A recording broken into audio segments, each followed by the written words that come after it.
So జర్మనీలో మన జయశంకర్ గారు మాట్లాడిన ఆయన చేసిన ప్రకటనలు ఇవాళ మీకు వైరల్గా సర్క్యులేట్ అవుతుందండి. అంటే మునీచ్ సెక్యూరిటీ కాన్ఫరెన్స్ అని చెప్పి మాట్లాడతారు. సో ఈ సబ్మిట్ని అటెండ్ అవ్వడానికి ఈయన జర్మనీ వెళ్ళారు. వెళ్ళినప్పుడు ఏంటంటే ఒకవైపు అమెరికా యొక్క secretary of state Antony Blinken ఆయన కూర్చొని ఉన్నాడు. సో ఈయన పక్కన జర్మనీకి సంబంధించిన ఫారిన్ మినిస్టర్ యానలీనా బార్బాక్ అని అంటారు. సో ఈవిడ కూర్చొని ఉన్నారు. మీకు ఇంటర్నేషనల్ జర్నలిస్ట్ విలేకరి వీళ్ళు వరుసగా ప్రశ్నలు అడుగుతున్నారు. సో ఇప్పుడు జయశంకర్ గారు ఏం మాట్లాడినా కూడా ఒక సంచలనం అని చెప్పి మాట్లాడుకున్నాం. సో ఇక్కడ ఈయన అతి ముఖ్యమైన 3 విషయాలు మాట్లాడాడు. ఫస్ట్ ఏమిటి అంటే రష్యాతో మనకుండే స్నేహం. సో మీరు రష్యాతోనూ స్నేహంగా ఉంటారు, అమెరికాతో కూడా మీరు మంచి ఫ్రెండ్షిప్ని మెయింటైన్ చేస్తారు. ఇది కరెక్ట్ కాదు కదా, మీరు ఎవరో ఒకరి వైపు ఉండాలి కదా. అంటే ఈ మల్టీ పోలార్ వరల్డ్ అని అంటారు చూసారా, అది ఎంతవరకు కరెక్ట్? రష్యా వాళ్ళు ఇంత పెద్ద యుద్ధం యుక్రెయిన్తో చేస్తున్నప్పుడు రష్యాతో మీరు ఇంత మంచి స్నేహాన్ని ఎలా కొనసాగిస్తున్నారు? ఇంకా కూడా రష్యన్ ఆయిల్సే మీరు కొంటున్నారు, దీన్ని మీరు చాలా గర్వంగా చెప్పుకుంటున్నారు, ప్రపంచాన్నే మేము కాపాడామని చెప్తున్నారు కదా, ఇది ఎంతవరకు కరెక్ట్ అనేది ఫస్ట్ ప్రశ్న. సో దీనికి జయశంకర్ గారు తన స్టైల్లో ఇచ్చిన జవాబులు మీకు ఇంటర్నేషనల్ మీడియా, మీరు ఏ పత్రికైనా చూడండి, మీకు హెడ్లైన్స్లో రాస్తున్నారు. అని ఏం చెప్తున్నాడంటే, ముందు మీరు నన్ను అప్రిషియేట్ చేయాలి. రష్యాను అమెరికా ఇద్దరిని మేము ఈక్వల్గా చూస్తున్నాం. సో ఇది ఎంత పెద్ద విషయము. సో దీన్ని మీరు అప్రిషియేట్ చేయకుండా ఎందుకు మమ్మల్ని క్రిటిసైజ్ చేస్తున్నారు? ఇది తప్పు కదా అన్నప్పుడు ఒక్కసారి ఇంటర్నేషనల్ మీడియా జర్నలిస్టులు అందరూ కూడా గొల్లుమని, అంటే నువ్వు అప్రిషియేట్ చేయరా, ఎందుకు నన్ను తిడతావు అని చెప్పి నేను ఓపెన్గా జర్నలిస్ట్ని అడగడము, పక్కన ఉండే యాంటనీ బ్లింకెన్ అలాగే మీకు యానలీనా బార్బాక్ ఇద్దరు గొల్లుమని నవ్వడము. ఏంటి ఇందులో ముఖ్యమైన విషయము అంటే, మీ చరిత్రను చూడండి. 2వ ప్రపంచ యుద్ధములో మీకు జర్మనీ అమెరికా బద్ధ శత్రువులండి. అసలు హిట్లర్ అంటేనే మీకు అమెరికా రష్యా లాంటి దేశాలు బగ్గుమంటారు. అలాంటిది ఇవాళ వీళ్ళిద్దరూ కూడా క్లోజెస్ట్ ఎలీస్ నాటో దేశాలు.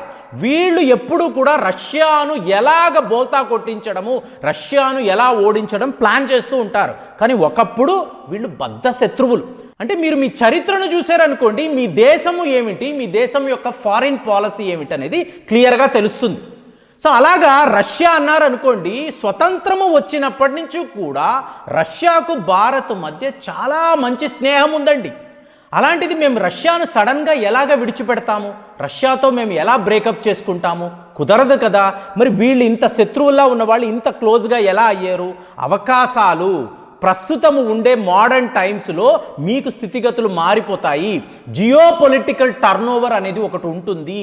అలా చూస్తే మాకు రష్యా చాలా ముఖ్య దేశము, అట్ ది సేమ్ టైం మేము అమెరికాను కూడా మాకు బెస్ట్ ఫ్రెండ్గా చూస్తున్నాము. మాకు ఎక్కడా కూడా వీళ్ళ మధ్య ఎటువంటి తారతమ్యాలు లేవు. ఎవరితో పనుందో అంటే మీకు బెస్ట్ పార్ట్నర్ ఉంటారు, సో వాళ్ళతో మీకు ఒక మంచి రిలేషన్షిప్ ఉంటుంది. At the same time smart partner అన్నప్పుడు వాళ్ళ నుంచి మేము కూడా కొన్ని విషయాలు కోరుకుంటాం. అంటే రష్యాకు ఇండియాకు మధ్య ఆయిల్ వ్యాపారం అనేది ఒక స్మార్ట్ పార్ట్నర్షిప్, ఇదే మేము చేస్తున్నాము. అలాగే నెక్స్ట్ విషయానికి వచ్చారనుకోండి, ఈవిడ ఈ బ్రిక్స్ అని చెప్పి మీరు పెడుతున్నారు కదా, బ్రిక్స్ అనేది ప్రపంచానికి వ్యతిరేకమైన నిర్ణయం కదా. అంటే మేము వెస్ట్ దేశము కాదండి, భారత్ అనేది it's not a western country. కానీ అట్ ది సేమ్ టైం మేము యాంటీ వెస్ట్ కూడా కాదు. మీరేం చేస్తున్నారు? G7 అంటున్నారు. ప్రపంచంలో ద మోస్ట్ పవర్ఫుల్ 7 కంట్రీస్. ఒకప్పుడు ఇది G8 అని ఉండేది, రష్యా కూడా అందులో ఉండేది. రష్యాని ఇవాళ వీళ్ళు తీసేశారు. సో G7 పవర్ఫుల్ కంట్రీస్ అంటున్నారు. భారత్ కన్నా పవర్ఫుల్ కంట్రీ కెనడానా, యూకేనా, ఫ్రాన్సా? సైజులో చూడండి, జీడిపిలో చూడండి, మిలిటరీ పవర్లో చూడండి, మీరు ఎలా చూసుకున్నా కూడా వీళ్ళు ఎవరూ కూడా భారత్కి సమానమైన దేశాలా? కాదు కదా. మీరు ఒక అమెరికా అంటారు, జపాన్ అంటారు, జర్మనీ అంటారు, మిగతా ఈ 4 దేశాలను మీరు చూసారనుకోండి, వీళ్ళు ఎక్కడా కూడా భారత్కి సమానమైన దేశాలు కారు. కానీ మీరేమంటున్నారు?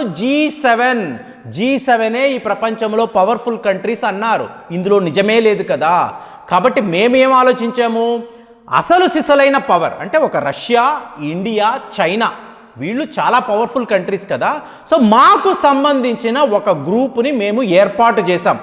సరే మా గ్రూప్ నిజంగానే పవర్ఫుల్ కంట్రీస్ అని చెప్పి లాస్ట్ ఇయర్ చెక్ చేసాం. ఎలా చెక్ చేసాము? ఏమండి ఎవరైనా బ్రిక్స్లో కలుస్తారా, బ్రిక్స్ ఎక్స్పాన్షన్ చెయ్యబోతున్నామని చెప్పి మేము ఒక ప్రకటన చేసాం. 30 దేశాలు మేము బ్రిక్స్లో కలుస్తామని చెప్పి వాళ్ళు క్యూలో ఉన్నారు. అంటే బ్రిక్స్ గ్రూప్ ఎంత పవర్ఫుల్లో చూడండి. సో దాంతో మనం ఏం చేసాం, G20 అన్నాం. G20లో మీకు ఆల్మోస్ట్ అంటే ద మోస్ట్ పవర్ఫుల్ కంట్రీస్ ఏదైతే మాట్లాడతామో వాళ్ళందరూ కూడా G20లో ఉన్నారు కదా. అందులో అమెరికా ఉంది, రష్యా ఉంది, చైనా ఉంది, భారత్ ఉంది. మరి ఇదే కదా నిజమైన గ్రూప్. దానికి సంబంధించిన ప్రెసిడెన్సీ కూడా మీరు మాకు ఇచ్చారు కదా. దానిని ఆ కార్యక్రమాన్ని మేము ఎలా నిర్వహించాము ప్రపంచమంతా చూసింది కదా. ఎక్కడైనా మాకు ఎవరి విషయంలో అయినా డిఫరెన్సెస్ చూపించామా? రష్యాను ఒకలాగా, అమెరికాను ఒకలాగా, కెనడాను ఒకలాగా మేము చూసామా? లేదు కదా. కాబట్టి G7 మీరు మాట్లాడినప్పుడు బ్రిక్స్ అని చెప్పి మేము మాట్లాడాం, ఒక కొత్త గ్రూప్ గురించి మాట్లాడాం. మీరు వెస్టర్న్ కంట్రీస్ జపాన్ ఒక గ్రూప్గా చూశారు, మేము రష్యా చైనాను కలుపుకొని ఒక కొత్త గ్రూప్ని తయారు చేశాము. ఇందులో ఏమిటి తప్పు? మీరు చెప్పిందే ప్రపంచము వినాలని చెప్పి మీరు అనుకోవడము అది మీ పొరపాటు, మా పొరపాటు కాదు కదా అన్నారు.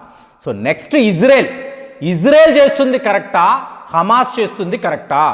అక్టోబర్ 7వ తారీఖు మీకు ఇజ్రాయెల్లో జరిగింది ఒక తీవ్రవాద దాడి. టెర్రరిజంని ఎవ్వరూ కూడా ఎక్కడా సపోర్ట్ చేయకూడదు.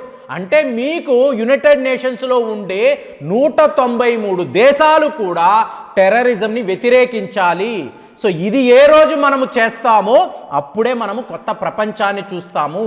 At the same time Israel యొక్క రెస్పాన్స్ అన్నప్పుడు ఏంటండి, మీరు పౌరుల మీద దాడులు చేయకూడదు. అంటే మీరు మైండ్ఫుల్గా ఉండాలి. పౌరులు ఎవరు, తీవ్రవాదులు ఎవరు, అలాగే మీకు హమాస్కి సపోర్టుగా ఎవరున్నారు, దీనిని మీరు గమనించాలి. అంటే మనము బాలాకోట్ దాడులు చెయ్యాలని నిర్ణయించుకున్నప్పుడు, సర్జికల్ స్ట్రైక్స్ అన్నప్పుడు మోదీ గారు పెట్టిన ఒకే కండిషన్, మన ఇండియన్ ఎయిర్ ఫోర్స్కి ఆయన ఒకే మాట అన్నాడు, మీరు వెళ్ళండి పాకిస్తాన్లోకి వెళ్ళి, అంటే గుస్కే మారేంగే అంటారు చూసారా, వెళ్ళండి, మీరు వెళ్ళి వాళ్ళ మీద దాడులు చేయండి, నేను గ్రీన్ సిగ్నల్ ఇస్తున్నాను. కానీ ఒక పౌరుడికి కూడా ఏం జరగకూడదు, ప్రజలలో ఎవరికి ఎటువంటి ఇబ్బంది జరగకూడదు, దానిని చూసుకోండి. ఇది చిన్నపాటి దాడిలో కూడా ఇన్ని జాగ్రత్తలు మనము తీసుకున్నాం. సో ఇప్పుడు ఏమైపోయింది, మన ఇండియన్ ఎయిర్ ఫోర్స్ వెళ్ళాలన్నప్పుడు మన ఇంటెలిజెన్స్ బ్యూరో ఇచ్చే ఇన్పుట్స్, ఎక్కడ తీవ్రవాదులు ఉంటాడు, వాళ్ళ స్థావరాలు ఏమిటి, వాళ్ళ ట్రైనింగ్ క్యాంప్స్ ఎక్కడ ఉన్నాయి, వాళ్ళ లాంచ్ ప్యాడ్స్ ఎక్కడ ఉన్నాయి, ఎంతమంది ఉన్నారు, ఇందులో అతి ముఖ్యమైన నాయకులు ఏ బంకర్లో దాక్కొని ఉన్నారు, ఏ క్యాంపులో ఉన్నారు, వాళ్ళ మీద మనము ఎలా దాడులు చేయాలి పూర్తిగా క్షుణ్ణంగా మనం పరిశీలించి మనం ఏం చేసాము, డైరెక్ట్గా ఒక బాంబ్ వేసాము అనుకోండి, నేరుగా అది వెళ్ళి ఈ తీవ్రవాదులను మాత్రమే మీకు అక్కడ దాడులు చేసి హతం చెయ్యగలదు. పక్క గుడిసెలో ఒక కాపురం, ఒక భార్య భర్త పిల్లలు ఉన్నారంటే వాళ్ళకు ఏమీ జరగదండి. మీకు ప్రిసిషన్ గైడెడ్ మిజైల్స్ అంటారు, ప్రిసిషన్ గైడెడ్ బాంబ్స్ అంటారు. ఇజ్రాయెల్ వాళ్ళు మనకి ఇచ్చిన బాంబ్స్ ఇవి. మనకు ఇంత గొప్ప ఆయుధాలు ఇచ్చిన ఇజ్రాయెల్ ఇవాళ మీకు గాజా దగ్గర ఏం చేస్తున్నారు, మీకు పౌరులు ఎవరు, తీవ్రవాదులు ఎవరు, ఏ తేడా లేదు, డైరెక్ట్ అటాక్సే. వేల సంఖ్యలో మీకు పాలస్తీనియాకు సంబంధించిన ప్రజలు చనిపోతున్నారు. దీనిని ఎవరు ఒప్పుకోరు, ప్రపంచంలో ఏ దేశము ఒప్పుకోదు, భారత్ కూడా ఒప్పుకోదు. కాబట్టి ఇజ్రాయెల్ ఏం చేస్తుందో కొద్దిగా మైండ్ఫుల్గా ఆలోచించి వాళ్ళు ఈ దాడులు చెయ్యాలి. ఈ యుద్ధాన్ని ఆపాలంటే దీనికి ఒకే ఒక సొల్యూషన్, 2 స్టేట్ సొల్యూషన్. ఇది 1950s నుంచి కూడా మేము అనుకరిస్తున్న ఒక వైఖరి.